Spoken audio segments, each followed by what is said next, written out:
the nonchalant shit really does have to go. Like, it gets to a point, you know what I mean? And we have reached that point already. I was watching Fantano's newest video.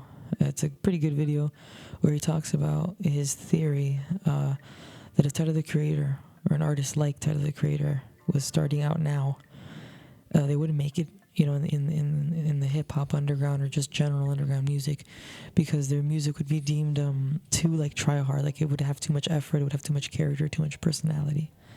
And what's in right now, what has been in for like a long time, is to be nonchalant, to look effortless while putting out as much effort to look effortless, which is like stupid and paradoxical in nature. And I think the whole thing is a problem on artistry itself, and especially on young artists and like young content creators too, even like just on anyone trying to do something with like any kind of creative inclination.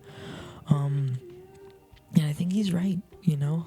It really does kind of bother me. I mean, recently, for example, I saw an Instagram reel, which, like, side note, I deleted Instagram off my phone because, like, bro, I'm doom scrolling like way too fucking much for a guy as like as ambitious as me, and I feel like a lot of you guys know the feeling.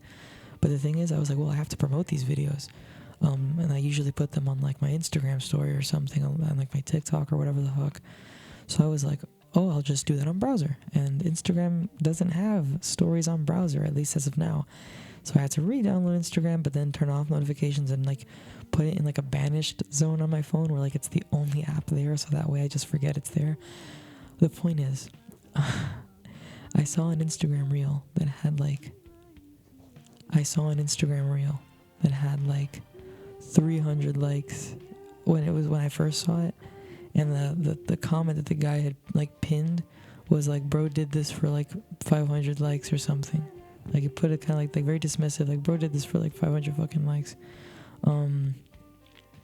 And a couple days later, when I was doom scrolling again, the same reel popped up, but this time it had like 30k likes, and that same comment was still pinned, almost as if the guy who made it knew that it was gonna like do well or whatever.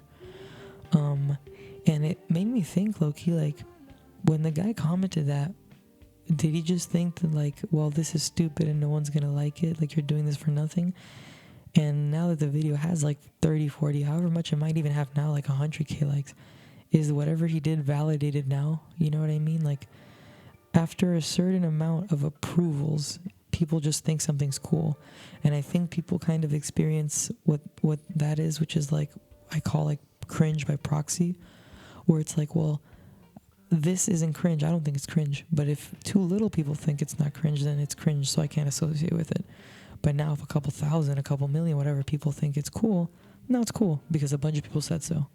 And it's like, how inauthentic is that? You know what I mean? Like, what's the point? Like, so many of the best like songs, albums, ideas come from a place of like no one fucking gets it or likes it until it clicks. You know, it's like some Back to the Future shit. Like, oh, you don't like it, but your kids will. So I think, like, with that being the case, why the fuck are people so worried about fitting in? I think to be nonchalant is just essentially say, yeah, I want to fit in. Yeah, like, I want people to low-key envy me and approve of me because I represent what they want, and the they in that scenario is like a bunch of people. So it's like when Tyler dropped at the time, that was weird as fuck. It was like a bit of a throwback beat. The lyrics were weird and like eccentric and kind of gross. And I mean, Yonkers is not one of my favorite songs either, and he obviously notoriously doesn't like it. But there's a reason that song did what it did for him at the time. And like, when's the last time we've seen an artist have that kind of a strange come up to that level of mainstream, like, kind of like, you know? Because you have like, I guess maybe like a Black Midi or artist that are that weird, but no one's ever again gonna do like Fish or something. I mean, for very different reasons, for sure, but yeah, I don't know, it just doesn't feel like it. Like, maybe some of the Jane Remover stuff, like the Daria Core stuff, or like Slayer's records and stuff, or something like that, I guess, is kind of like a little rebellious to what's happening in the mainstream underground, like, you know, the creme of it, I guess, you know. But I don't know. Like, I think people are too afraid to fail. My buddy Zenith said that recently. He said people have forgotten to fail. They're too scared to look like they're trying. And it's like, bro, just try and be honest about it. People will relate to that more. You don't think this is low-key embarrassing? It isn't. But it feels like it is. Because I've been told it is. Because, like, oh, who wants to, like, almost lead a double life like this? And people will see me at work and be like, hey, I saw your video. Thanks. That's fine. That's cool. If anything, people think it's cringe, and then when you start doing stuff like this, people will tell you, hey, that's really cool that you have the confidence to put your opinion on the internet or to put yourself out there like that and talk about whatever you want. And the more that I've done this and the more that I've been releasing music, which, like, you know, go to my main channel, stream it, whatever, I can plug it, you know what I mean? This is like a second channel anyways to promote that channel. But, like, that's like a whole other conversation. It's gotten to the point that with the more music and music videos and, like, sketches and, like, crazy shit that I've put out, and it needs to be stranger and crazier. I feel like my work isn't weird enough, but that's another conversation. I've kind of become a little desensitized to just being able to do this. So when the idea to just make, like, a ramble channel like this, what Alice 2 has came up, I was like, yeah, you know, whereas maybe a year ago, 2 years ago, or especially, like, the more back you dig, I would have procrastinated the shit out of this channel, out of doing it, what would people have thought at school, all that shit. Bro, nobody cares. No one thinks about you even half as much as you think they do. And it's really true. And that's freedom. That's a freeing feeling. So honestly, like, people like it.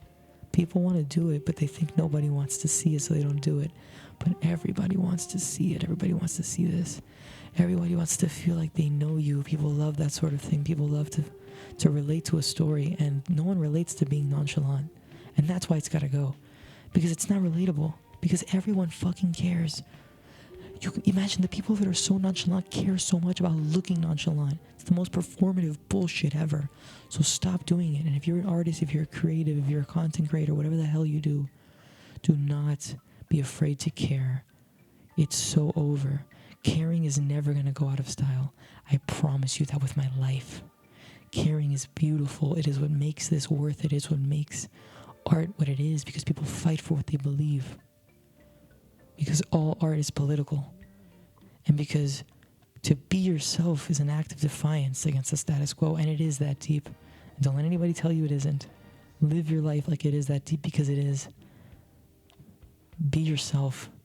Dead ass. On some YOLO shit, on some cringy ass, like, Vine shit. Be yourself, bro. Like, I don't know, do it for the Vine type shit. Like, do it. Do it for yourself. Be creative, be weird. People like it. And you're gonna find your people that way. And more importantly, you'll find yourself that way. Be chalant, I guess. Fuck it.